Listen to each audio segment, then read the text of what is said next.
Spoiler alert for Indiana Jones and the Dial of Destiny. Lucasfilm's Indiana Jones and the Dial of Destiny was not the film that I expected, but still a pretty good movie. I'm going to try something different. I'm going to go over like a brief summary of the movie instead of going straight to the negatives. I'm also going to make this summary not as long as the John Wick one. The movie starts off as a flashback in 1944 Germany with a de-aged Harrison Ford and Mads Mikkelsen. This is where we are introduced to the Archimedes dial, the main artifact of the story, and Baz, the father of Helena. The movie flashes forward to present-day New York, 1969. We get our first look at Indy's goddaughter, Helena, played by Phoebe Waller-Bridge. Helena tricks Indy into giving her the dial and heads to Morocco in order to sell the dial.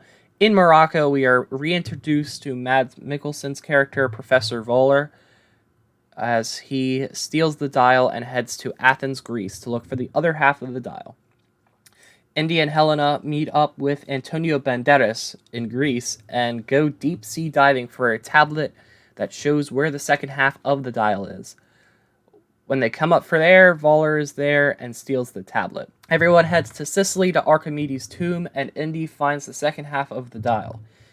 Voller and his goons capture Indy and force him to go on the time travel journey with him. Instead of shooting for right before Hitler comes to Fuhrer, they all end up in 213 BC in the Battle of Syracuse.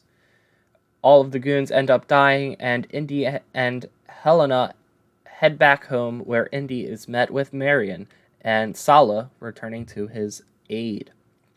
Some negatives in the movie. I feel like this movie wasn't what I expected it to be. Most Indiana Jones have been set in foreign countries and in caves, and this one was set in New York.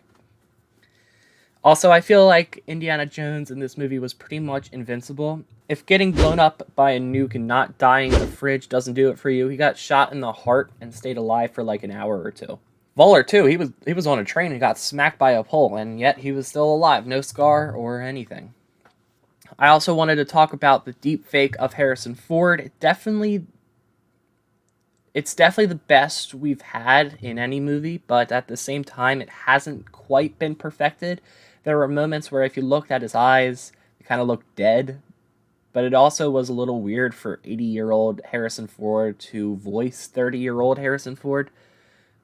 And then finally, I wanted to talk about the ending. While it was a good one, I feel like the ending of Last Crusade or even Crystal Skull was the perfect ending to Indiana Jones' character.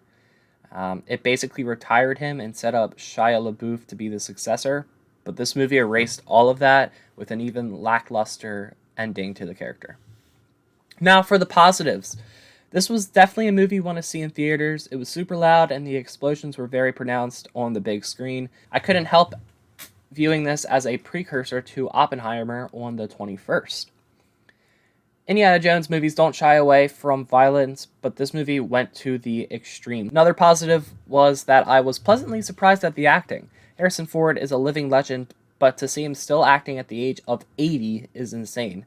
Mads Mikkelsen is also always good as the villain and never disappoints. Finally, this film did well with the fan service aspect. There were many callbacks to previous movies. The same intro text as Raiders, Sala and Marion coming back, Helena calling Indy a grave robber and him being upset, the plane / map cross dissolve, Antonio Banderas showing up out of the blue, eels, which are like the substitute for snakes in the movie, the where doesn't it hurt callback, and even a circle wipe focusing on Indiana's hat, just like in Star Wars.